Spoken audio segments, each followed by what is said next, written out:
En Cielos Abiertos, turradio.com, compartimos la palabra de Dios desde el auditorio de la Iglesia Pan de Vida para tu Corazón, con el pastor Dani Aguillón. Porque la palabra de Dios es viva y eficaz, y más cortante que toda espada de dos filos, y penetra hasta partir el alma y el espíritu, las coyunturas y los tuétanos, y discierne los pensamientos y las intenciones del corazón.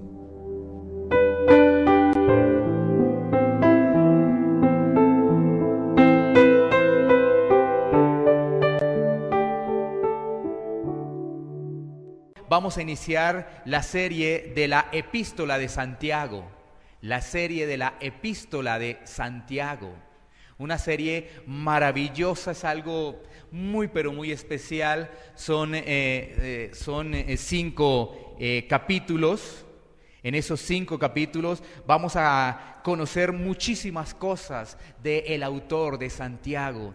Y para ello, precisamente les quiero invitar que vayamos a la Epístola de Santiago y vayamos al versículo 1, Santiago 1:1. Ahí a través de ese versículo vamos a encontrar cosas muy maravillosas y por supuesto vamos a hacer un contexto, vamos a conocer quién es Santiago, algunas características que también tenía Santiago. Así que hoy vamos a hacer una introducción. El tema de hoy se llama Introducción a la Epístola de Santiago, el deber del siervo. El deber del siervo. Así que vamos a leer todos este versículo por el momento. La palabra de Dios. Introducción a la Epístola de Santiago, el deber del siervo. Santiago 1:1.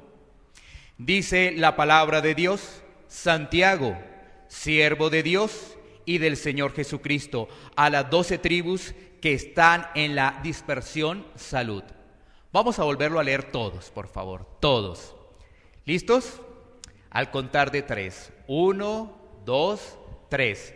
Santiago, siervo de Dios y del Señor Jesucristo, a las 12 tribus que están en la dispersión, salud. Muy bien. Bueno, para poder hacer o desarrollar esta serie tenemos que conocer quién es Santiago. Tenemos que conocer las características de Santiago, en qué momentos estaba viviendo. Ahora, cuando iniciamos esta serie, vamos a hacerla analizando, escudriñando todos los capítulos. Alguien podría preguntar, ¿y por qué se hace así? Bueno, pues la respuesta, si tú te preguntas ello, es que a través de ese estudio de cualquiera de los libros de la Biblia, vamos a encontrar un panorama de cómo los autores de cada libro fueron inspirados por el Espíritu Santo en cierta época y cómo esa época continúa hoy vigente. Es que en esos momentos, por ejemplo, donde estaba el Imperio Romano, Santiago, inspirado por el Espíritu Santo, entrega una serie de recomendaciones, instrucciones a los creyentes de esa época. Y vemos hoy en día que ese libro también es para nosotros, es para nuestra época. Ahí es cuando nos damos cuenta que la palabra es viva y que la palabra es eficaz y que la palabra es vigente siempre. Bueno, muy bien. Entonces, vamos a desarrollar este primer versículo con estas preguntas que vamos a responder a continuación. La primera pregunta es: ¿quién es Santiago? Sé que algunos de pronto ya tendrán alguna ilustración de quién es Santiago. La segunda pregunta que vamos a desarrollar es: ¿cuál es el momento histórico en el que se da este libro de Santiago? Y la tercera pregunta es: característica de un siervo, característica de un siervo. Ahí tenemos esas 3 preguntas en la cual vamos a desarrollar. La primera pregunta: ¿quién es Santiago? ¿Quién es Santiago? Pues bueno, Santiago tiene que ver con Jacobo, pero resulta que Jacobo en el Nuevo Testamento hay varios. Jacobo en el Nuevo Testamento hay varios. Miremos rápidamente algunos de los Jacobos del Nuevo Testamento. Miremos Mateo 4:21. Busquemos rápidamente nuestras Biblias para que sea la misma palabra de Dios la que nos empiece a iluminar, la que nos empiece a dar precisamente esa guía para entender el momento histórico y quién es Santiago. Mateo 4:21. Dice la palabra de Dios: pasando de allí vio a otros dos hermanos, Jacobo, hijo de Zebedeo, y Juan su hermano, en la barca con Zebedeo su padre, que remendaban sus redes, y lo llamó. Aquí en este pasaje se está hablando de escoger a los discípulos, los que iban a seguir a Jesús. Jesús los llama, Jesús los escoge, como lo dice ahí la palabra de Dios, los escoge. Y ahí aparecen unos nombres, ¿no? Jacobo, hijo de Zebedeo, y Juan. ¿Qué quiere decir ello?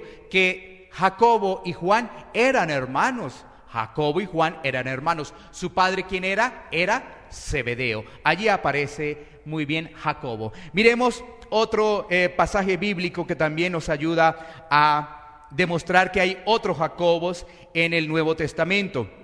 Mateo 10:3. Mateo 10:3. Sigamos buscando para identificar los Jacobos en el Nuevo Testamento. Dice ahí: Felipe, Bartolomé, Tomás, Mateo el publicano, Jacobo hijo de Alfeo, Lebeo por sobrenombre Tadeo. Aquí encontramos otro Jacobo. Este es el hijo de Alfeo. Quiere decir que es diferente a los hijos de Zebedeo, ¿no es cierto? Encontramos otro Jacobo. Y vamos a mirar otro en Marcos 6:3. Marcos 6:3. Vamos a encontrar otro Jacobo, también allí en las Escrituras. Todo esto nos permite tener, por supuesto, más ilustración de quién es el que escribe esta epístola. ¿No es este el carpintero, hijo de María, hermano de Jacobo, de José, de Judas y de Simón? ¿No están también aquí con nosotros sus hermanas? Y se escandalizaban de él. Bueno, aquí encontramos un medio hermano de Jesús, pero resulta que Jesús tenía muchos más medio hermanos, porque aquí no lo está diciendo la Escritura. Aparece allí, por ejemplo, Judas. ¿Si sabías que este Judas es el que escribió la epístola de Judas? Para que lo podamos entender, tengamos esos datos porque nos van a dar mucha ilustración. Este Judas es el que escribió la epístola de Judas antes de Apocalipsis. Aparece también Simón, pero aquí nos dice que también tenía hermanas, medio hermanas. Ustedes no sé si han escuchado, hace algunos días se presentó un revuelo en la televisión porque una monja dijo que María no era virgen. Y qué revuelo que se presentó eso, ¿no? Si ustedes han visto algo a través de los canales o las redes sociales. Pero ella lo que estaba citando era las Sagradas Escrituras. Efectivamente, María concibe a Jesús por medio del Espíritu Santo. Ahí no había conocido hombre, nos dice la Escritura, pero después, como cualquier matrimonio, tuvo hijos y ahora sí, con su esposo, en este caso con José. Y entonces nos damos cuenta que María pues tuvo muchos más hijos, hombres y mujeres. Démonos cuenta de ello. Entonces la Biblia es la que nos da la ilustración. La iglesia tradicional nos dice la Virgen María y hay una idolatría como virgen, pero realmente la Biblia es la que nos permite correr ese velo y entender que María, pues obviamente tuvo una familia como cualquier familia de la época, Miremos también Mateo, volvámonos otra vez a Mateo 13:55. Mateo 13:55. Mateo 13:55. ¿No es este el hijo del carpintero? ¿No se llama su madre María y sus hermanos Jacobo, José, Simón y Judas? Aquí aparecen otros nombres, el nombre incluido de José. También, como lo recitaba o lo leíamos en Marcos, estaba el nombre de Simón y el nombre de Judas. Bueno, ahora ¿cuál de esos Jacobos es realmente el que escribe la epístola de Santiago? Bueno, generalmente se han visto dos nombres. Generalmente se han visto dos nombres que pudieran ser. Uno, Jacobo, que es el hermano de Juan, que hace parte de los 12 apóstoles. O sea, Jacobo, el hijo de Zebedeo. Y otro, el medio hermano de Jesús. Ahí están esos dos candidatos. ¿Cómo sabemos cuál es? Pues vámonos a ir a Hechos 12:2. Hechos 12:2, donde vamos a encontrar que uno de los dos Jacobos continúa la trayectoria de la iglesia, mientras que el otro muere martirizado muy pronto. Miremos lo que nos dice Hechos 12:2. Y mató a espada a Jacobo, hermano de Juan. Y mató a espada a Jacobo, hermano de Juan. ¿Qué quiere decir? Jacobo era uno de los 12 apóstoles, el hermano de Juan, pero él murió martirizado muy pronto. Entonces, esto nos indica que la epístola de Santiago es escrita por el medio hermano de Jesús. El medio hermano de Jesús es el que escribe la epístola de Santiago, ya que Jacobo, el hermano de Juan, muere muy pronto. Bueno, ya identificado que es Jacobo, el medio hermano de Jesús, pues vamos a mirar lo siguiente, el momento histórico, ¿no? Porque es que ese versículo 1 nos dice: Santiago, siervo de Dios y del Señor Jesucristo, a las 12 tribus que están en la dispersión. Nos está hablando de un momento histórico. Entonces tenemos que decir que Santiago le escribe a los creyentes judíos que habían sido esparcidos por la persecución. Miremos los soportes bíblicos de ello. Miremos primeramente Hechos de los Apóstoles, Hechos 8:1. Hechos 8:1. Había persecución, es decir, había momentos difíciles para los discípulos, para los creyentes eran momentos complicadísimos. Mira lo que dice ahí. Y Saulo consentía en su muerte. En aquel día hubo una gran persecución contra la iglesia que estaba en Jerusalén, y todos fueron esparcidos por las tierras de Judea y de Samaria, salvo los apóstoles. ¿Qué quiere decir? Que en esos momentos, cuando ocurre la muerte de Esteban, se presentó una muy fuerte persecución, dificultades. O sea, para nosotros poder entender esto, lo podríamos asimilar a lo que ocurre, por ejemplo, en países donde, digamos, la religión cristiana no ha sobresalido. Por ejemplo, en países musulmanes, donde hablar de Jesucristo puede llegar a que la persona termine encarcelada o inclusive hasta la muerte. Y a veces llegan problemas a nuestra vida, ¿no es cierto? Llegan problemas y todos tenemos problemas. Pero imagínate que haya personas dispuestas a defender un nombre, inclusive por su vida. Y aquí se está hablando de una persecución, porque a Esteban, ¿qué le pasó? Lo apedrearon, ¿no es cierto? Él dio la vida por hablar de Jesús, y aquí se presenta una gran persecución. ¿Y quién estaba generando esa persecución? Miremos quién estaba generando esa persecución. Hechos 12:1-5. ¿Quién era el autor de esa persecución? Hechos 12:1-5. Hechos 12:1-5, para identificar quién era el autor de esa persecución. En aquel mismo tiempo, el rey Herodes echó mano a algunos de la iglesia para maltratarles. O sea que el que estaba al frente era el rey Herodes. Herodes era el que estaba allí al frente de esa persecución. Dice, echó mano a algunos de la iglesia para maltratarles. Sigamos leyendo versículo 2 en adelante para darle continuidad. Y mató a espada a Jacobo, hermano de Juan, lo que habíamos leído anteriormente. Sigamos leyendo, versículo 3. Y viendo que esto había agradado a los judíos, procedió a prender también a Pedro. Era entonces los días de los panes sin levadura. Versículo 4. Y habiéndole tomado preso, le puso en la cárcel, entregándole a 4 grupos de 4 soldados cada uno, para que le custodiasen, y se proponía, sacarle al pueblo después de la Pascua.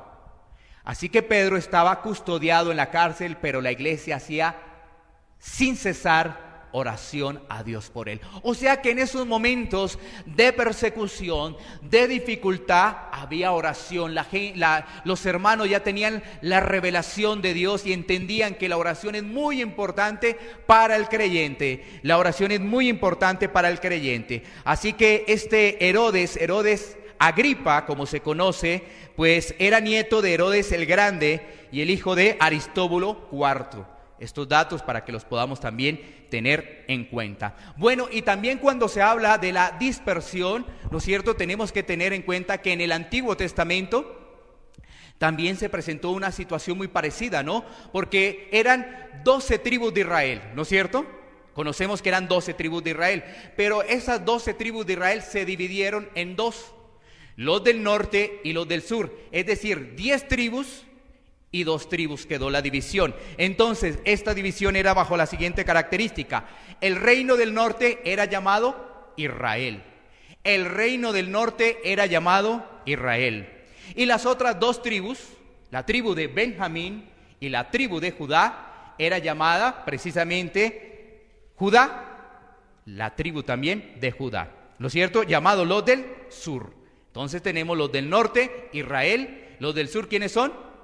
Judá, correcto. Muy bien, y entonces volvamos rápidamente a nuestro versículo de estudio, donde nos dice Santiago 1:1, Santiago, siervo de Dios y de Jesucristo. Santiago, siervo de Dios y de Jesucristo. Y cuando uno va a mirar las Escrituras, resulta que Santiago al principio no le creía a su hermano. Santiago no creía que Jesús era el Mesías. Vamos a mirarlo porque ya vamos a llegar a nuestro tercer punto, las características de un siervo de Dios. Bueno, entonces, miremos lo siguiente, Juan 7:15, Evangelio de Juan, capítulo 7, versículo 5, Juan 7:5, para darnos cuenta que el hermano de Jesús, el medio hermano de Jesús, no creía en Jesús. Dice ahí, Juan 7:5, porque ni aun sus hermanos creían en él. Bueno, esto ocurre generalmente, ¿no es cierto? A veces nosotros tenemos situaciones similares, porque Dios nos ha equipado con talentos, pero generalmente a veces nuestra familia no cree en nosotros, ¿no? Generalmente nuestra familia o a veces no cree en nosotros, porque decimos, bueno, voy a estudiar esto, yo soy bueno para esto, pero a veces en la misma familia encontramos tropiezos. Y Jesús no fue la excepción, pues resulta que sus propios hermanos, los que convivían con él, no le creían que él era el Mesías, no creían que era el Mesías. Entonces, ¿cómo se logró esa transformación? Miremos cómo se logró la transformación de Santiago. Si Santiago, o en este caso Jacobo, no creía que Jesús era el Mesías, ¿cómo se logró eso? Pues precisamente vamos a mirar esas características que tiene un siervo de Dios. Esas características que tiene un siervo de Dios. Ahora tenemos que entender algo. Cuando somos tocados por el Espíritu Santo de Dios, realmente nuestra vida es cambiada y la incredulidad queda atrás. Cuando somos tocados por el Espíritu Santo de Dios, nuestra incredulidad queda atrás y nuestra convicción y nuestra identidad solamente tiene que ver con Jesucristo, solamente tiene que ver con Él. Ya esa incredulidad de que la Biblia es la palabra de Dios, ya la dejamos atrás. Antes dudábamos que si la Biblia era la palabra de Dios, dudábamos muchas cosas, pensábamos que Jesús era un profeta que vino a entregar unas palabras halagüeñas, ¿no es cierto? Pero ahora entendemos que Jesús es Dios, que Jesús es Dios encarnado. Bueno, vamos a mirar entonces algunas de esas características, pero para llegar a esas características, démonos cuenta cuál fue después la posición de Santiago. Cómo cuando somos tocados por el Espíritu, realmente nuestra posición cambia. Hechos de los Apóstoles 12:17. Hechos de los Apóstoles 12:17. Miremos que cuando realmente disponemos nuestro corazón a servir a Dios, todo cambia en nuestra vida. Mira lo que le ocurre a Jacobo, a Santiago. Pero él, haciéndoles con la mano señal de que callasen, les contó cómo el Señor le había sacado de la cárcel y dijo: haced saber esto a Jacobo y a los hermanos. Y salió y se fue a otro lugar. Bueno, ahí se estaba relatando el pasaje de cómo había salido de la cárcel Pedro, ¿no? Cómo había salido de la cárcel. Y él tiene en cuenta a Jacobo. ¿Qué quiere decir? Que Jacobo era uno de los principales de la iglesia.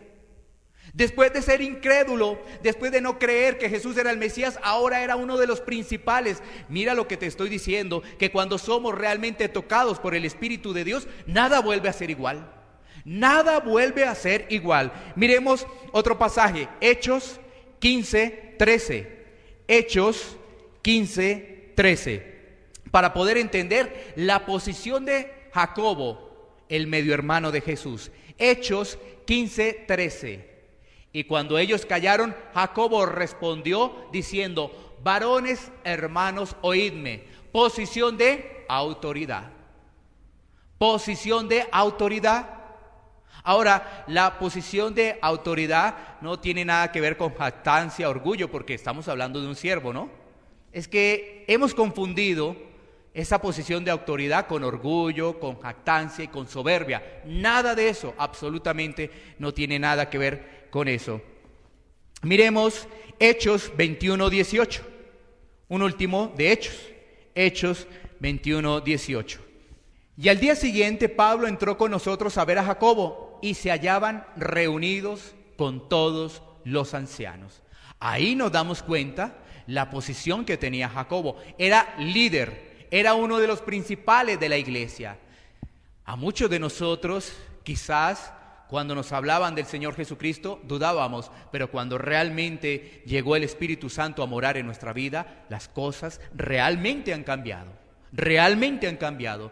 Y Dios nos pone en una posición de autoridad. Pero vuelvo y reitero, esa autoridad no tiene nada que ver con la jactancia, no tiene nada que ver con el orgullo y no tiene nada que ver con la soberbia. Ahora tú entiendes por qué Santiago o Jacobo se presenta. Dice: Santiago, siervo de Dios y de Jesucristo.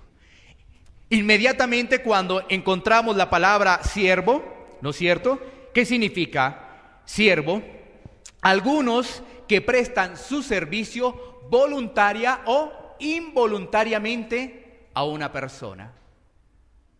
Algunos que prestan su servicio voluntariamente o involuntariamente a una persona. Ahora sí, vamos a mirar las características que tiene un siervo de Dios. Por eso Santiago se presenta como siervo de Dios y del Señor Jesucristo a las 12 tribus que están en la dispersión. Salud. Bueno, la primera característica de un siervo la vamos a mirar a través de lo que nos dice Éxodo 19:5. Éxodo 19:5. Mira lo que ocurre cuando realmente podemos decir que somos siervos. Éxodo 19:5. Ahora pues, si diereis oído a mi voz y guardareis mi pacto, vosotros seréis mi especial tesoro sobre todos los pueblos, porque mía es toda la tierra. Aquí podemos encontrar: si dieres oído a mi voz y guardares mi pacto. ¿Qué quiere decir ello? Les estaba diciendo en esos momentos, antes de presentarse los mandamientos, porque eso es antesala a la presentación de los mandamientos en el monte Sinaí, les estaba diciendo: si me obedecen, ustedes son mi especial tesoro, porque yo soy el dueño de todo. El Señor así no lo da a entender, ¿no es cierto? Si me obedecen, así que una característica del siervo es la obediencia. El siervo tiene que ser obediente. ¿Y obediente a qué? Obediente a la palabra de Dios. obediente a la palabra de Dios. Este es un punto en el cual a veces, generalmente podemos fallar, ¿no? Porque cuando vemos la palabra, a veces vemos que es un poco como complicada, a veces vemos que es un poco difícil, pero ¿sabes qué? En esa dificultad tenemos la ayuda del Espíritu Santo, que Él nos da la fortaleza para poder seguir en los caminos de Dios y no desviarnos, porque relativamente empezamos a ver, esto está como complicado, esto está como difícil seguir a Dios, pero cuando tenemos al Espíritu de Dios, pues precisamente somos identificados con el Señor, somos identificados con el Señor. Bueno, vamos a mirar otra característica, Mateo 28, 19, 20. Mateo 28, 19, 20. Otra característica que tiene el siervo. Dice la palabra de Dios a través de Mateo 28, 19 Mateo 28, 19, perdón. Por tanto, id y haced discípulos a todas las naciones, bautizándolos en el nombre del Padre y del Hijo y del Espíritu Santo. Un siervo, ¿qué es lo que hace? Cumple con su labor.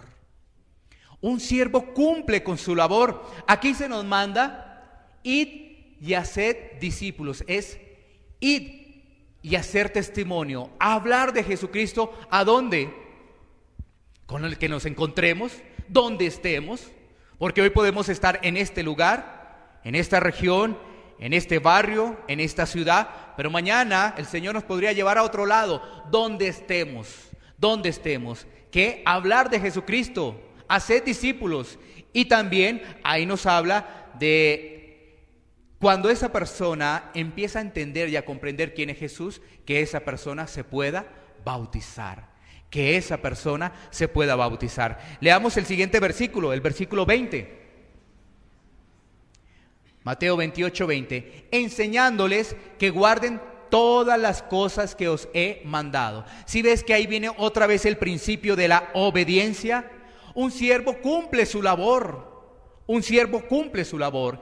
Y he aquí yo estoy con vosotros todos los días hasta el fin del mundo. Ahí tenemos una promesa maravillosa. A veces nosotros ni siquiera conocemos a Dios y nos pegamos a esto, que está con nosotros hasta el fin del mundo, pero si no lo conocemos, no vamos a comprender realmente qué significa eso. Ahí se nos está diciendo que si estamos con el Señor Jesucristo, cualquier situación que se nos presente, Él siempre va a estar con nosotros, porque tenemos momentos de tranquilidad, tenemos momentos de paz, pero también tenemos momentos de tribulación. Por eso tú vas a entender lo que va a decir Santiago, capítulo 1, versículo 2, cuando en el próximo domingo se empiece a hablar de las pruebas. Y tú podrás entender cuando dice que tened por sumo gozo cuando estéis pasando por eso. Si ves, en esos momentos el tiempo histórico nos decía que había persecución. Y la persecución era tremenda, era un nivel muy pero muy alto, muy alto. Y en ese nivel tan alto, ¿sabes qué dice Jacobo? Es decir, Santiago, tened gozo, tened gozo. Bueno, nos estamos adelantando un poquito. Bueno, sigamos avanzando para dar la tercera característica de un siervo. Proverbios 29, 23. Proverbios 29, 23. Siguiente característica de un siervo. Hemos hablado de que un siervo es obediente. Hemos hablado de que un siervo cumple su labor. Ahora vamos a mirar otra característica a través de Proverbios 29, 23. La soberbia del hombre le abate, pero al humilde de espíritu sustenta la honra. ¿Qué quiere decir? El siervo es humilde. El siervo es humilde. El siervo es humilde. Mira, digamos que la figura latinoamericana tiene una característica. ¿Por qué tiene esa figura latinoamericana esta característica?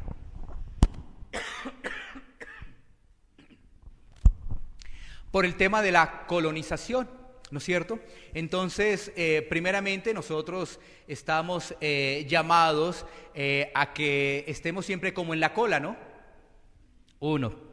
También nosotros estamos llamados como que relativamente estamos en un trabajo, nos tratan mal y después nos ascienden, pero ahí empezamos a decir, ahora sí van a saber quién soy yo, ¿no? Ahora sí, porque todo ese maltrato que me dieron, ahora sí, si me ponen en esta posición, ahora sí van a saber quién soy yo. Precisamente por la condición que tiene el continente latinoamericano, ¿no? Pero mira que la palabra de Dios nos dice que en medio de esa soberbia el hombre no puede avanzar, es abatido.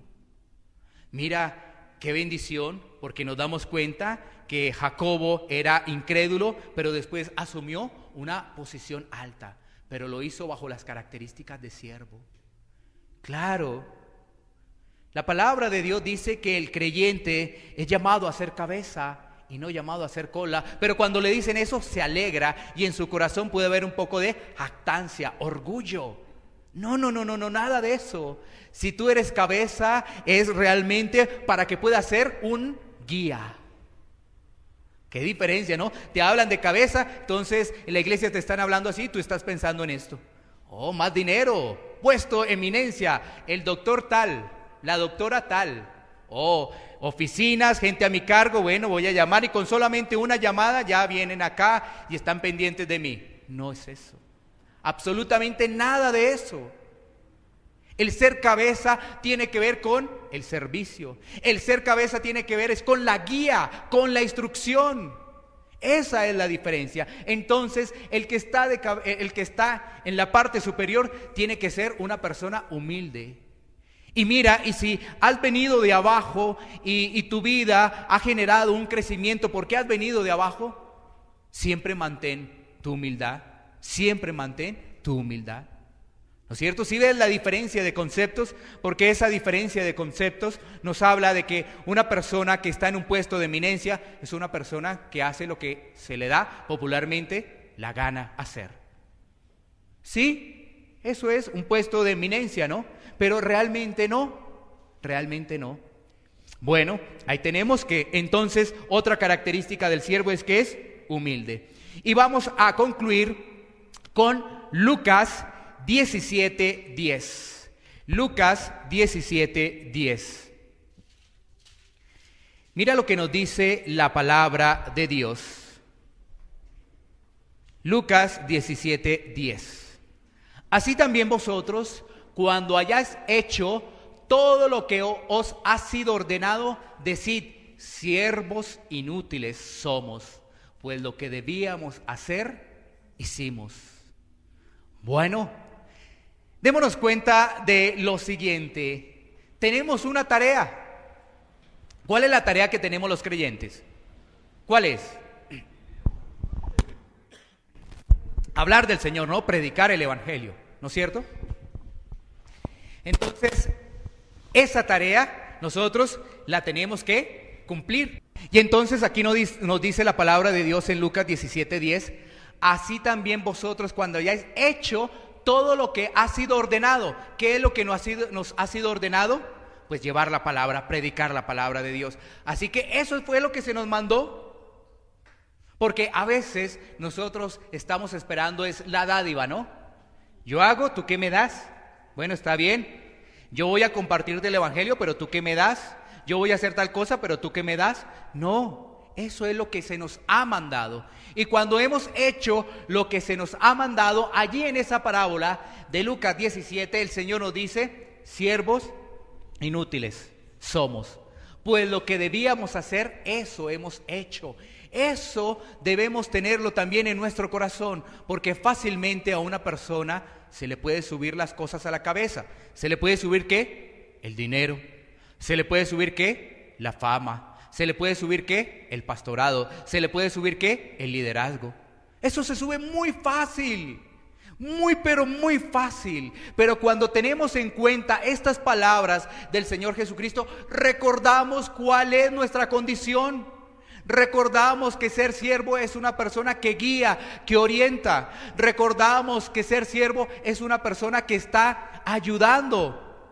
Recordamos que ser siervo es una persona que está llevando la palabra de Dios sin ninguna jactancia. ¿Sí sabías tú que esto, por ejemplo, en el círculo de la iglesia es donde más ocurre? Porque hay pastores, estrato, ¿hasta aquí, hasta dónde llega el estrato? Entonces son estrato 20, ¿no es cierto? ¿Sí lo sabías?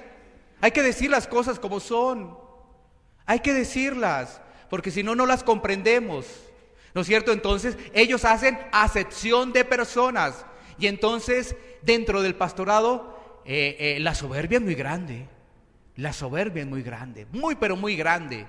Entonces esto comienza por casa, comienza por examinarnos nosotros los que estamos predicando la palabra y los líderes, los que están liderando la iglesia, examinarnos a nosotros diciendo no, somos siervos inútiles, porque estamos haciendo lo que el Señor nos mandó, estamos haciendo lo que el Señor nos mandó. Así que quiero reiterarte para terminar: obediencia, cumplidor de su deber, humilde, da como conclusión siervo inútil. Entonces, obediencia, cumplidor de su labor, humilde, da como conclusión siervo inútil. Siervo inútil. Ahora sí entendemos por qué Santiago se presenta como siervo de Dios. Porque inmediatamente recibió la revelación de parte del Señor. Él dijo: estoy postrado a los pies de Dios y ahora soy un servidor de Él. Soy un servidor de Él. Por eso Él fue transformado y cambiado. Pongámonos en pie, vamos a orar. Iglesia Pan de Vida para tu Corazón, Barrio Castilla, en Bogotá, Colombia. Calle Octava bis A, número 7735, segundo piso. Sitio web www.pandevidaparatucorazon.com. Porque la palabra de Dios es viva y eficaz, y más cortante que toda espada de dos filos, y penetra hasta partir el alma y el espíritu, las coyunturas y los tuétanos, y discierne los pensamientos y las intenciones del corazón.